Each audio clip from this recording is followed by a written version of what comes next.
Episode 23 గురించి మాట్లాడదాం. Demand Pawan captain అన్నప్పుడు తనకు నచ్చిన పనిష్మెంట్ తను ఇస్తాడు. జైలు వేస్తాడా, ఊళ్ళోకి దోస్తాడా, అది అతని ఇష్టం. నువ్వు ఏమైనా బిగ్ బాస్ అనుకుంటున్నావా, అట్లా జైలు వేస్తావు నువ్వు అంటున్నారేంటి? అతను కెప్టెన్, అతని ఇష్టం ఉన్నాడు చేస్తాడు. అండ్ సంజన గారు ఏంటంటే మీరు అసలు అక్కడ డిమాండ్ పవన్ ఏమన్నాడు, నేను కెప్టెన్ అండి, నేను తలుచుకుంటే మిమ్మల్ని జైల్లో ఎవరు అడగకుండా పెట్టే ఛాన్స్ నాకు ఉంది అనేసి అన్నాడు. దాంట్లో తప్పు అనిపించిందో నాకైతే అర్థం కాలేదు. లాంగ్వేజ్ బ్యారియర్ ఉన్నది పవన్ కి కాదు, మీకు. పవన్ కి క్లియర్ కట్ గా మొత్తం తెలుగుతో వచ్చి మాట్లాడ్డా, మీకు ఏం మాట్లాడుతారో మీకు అర్థం కావట్లేదు, అండ్ ఏం వింటున్నారో కూడా మీకు అర్థం కావట్లేదు. తనుజ గారు పోప్ ఇవ్వడానికి ఎంత పెద్ద సీన్ చేస్తారా మీరు? లివ్ అంటే ఏమో అనుకో, చాలా ఉన్నాయి కదా, ఒక్కటి ఇవ్వడానికి ఏమైందో నాకైతే అర్థం కాలేదు. ఆమె పోప్ అడుగుతుంటే ఇక్కడ ఆనియన్స్ లేవు, రేషన్ లేదు అనేసి అంటున్నారు మీరు. నాకు ఆనియన్స్ వద్దు, ఏం వద్దు, నాకు జస్ట్ ఒక పోప్ ఇవ్వండి, నేను చేసుకొని తింటా అనేసి అన్నది. ఫుడ్ విషయంలో ఇట్లా చేయడం అనేది నాకైతే కరెక్ట్ అనిపించలేదు. డిమాండ్ పవన్ ఏంటి నీ బాధ? సంజన గారు కళ్యాణ్ దాంట్లో తింటా అనేసి అన్నది. కళ్యాణ్ ఏమన్నాడు, సరే తినండి నాకేం ప్రాబ్లం లేదు అనేసి కళ్యాణ్ అన్నాడు. అట్లా తింటారు మీరు ఓనర్ కన్నా తినాలి, టెనెంట్స్ ఎలా తింటారు అంట. మీరు ఇక్కడ తినలేక అక్కడ తినలేక ఆమెను చచ్చిపోమంటారు.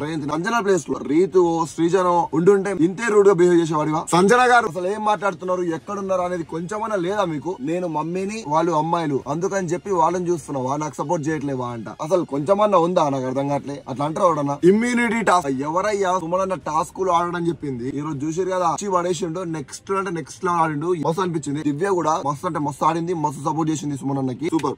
భరణి అన్న, తనుజ, ఫ్లోరా, హరీష్ బాక్సెస్ అన్ని పలగొట్టిన తర్వాత స్టార్ ని తీసుకొని రావాలి. మీరు బాక్స్ పలగొట్టకుండా పోయి స్టార్ ని తీసుకొని వస్తున్నారు స్వామి. డిమాండ్ పవన్ సంచలక్ గా సూపర్. రాము, శ్రీజ, కళ్యాణ్, రీతు అయితే మంచి స్ట్రాటజీతో వచ్చారు. రాముని పట్టుకుంటే వాళ్ళకి పలగొట్టడంలో ఈజీ అయిపోతుంది కళ్యాణ్ కి అని చెప్పేసి. కాకపోతే అక్కడ ఏమైందంటే కళ్యాణ్ మొత్తం పలగొట్టినా అనుకోని పోయి స్టార్ ని తీసిండు. పలగొట్టలేదు కొన్ని. రీత చూసి అక్కడ పలగొట్టలేదు, పలగొట్టిన తర్వాత పట్టుకొని చెప్పాలి కదా. రాము రాథోడ్ ఇక్కడ ఏమన్నావు నువ్వు? శ్రీజ అసలు ఇక్కడ స్టార్ పట్టుకోలేదు అన్నావు కదా. ఇప్పుడు ఒక వీడియో ప్లే చేస్తున్నా చూడండి.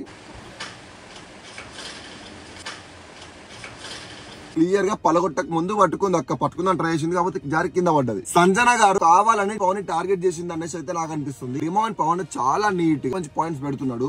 పవన్ నువ్వు ఏమన్నా మాట్లాడు, నాకు సంబంధం లేదు, నువ్వేం మాట్లాడితే దాంట్లో నేను తప్పు దోలాడుతూనే ఉంటా అని నువ్వు ఫిక్స్ అయిపోయినావు మెంటల్లీ. సంజన గారు ఈ కిచెన్ వచ్చేసి బిగ్ బాస్ ది కాదు, మీ ఇంటి కిచెన్ చిన్న పోప్ కోసమా విసురుతుంది గాల్లో. విసిరించుకోవడానికి వచ్చావా బిగ్ బాస్ కి? ఫుడ్ ఐటమ్ ముఖం మీద వచ్చి తీసుకో ఒకసారి వీడియో చూడు.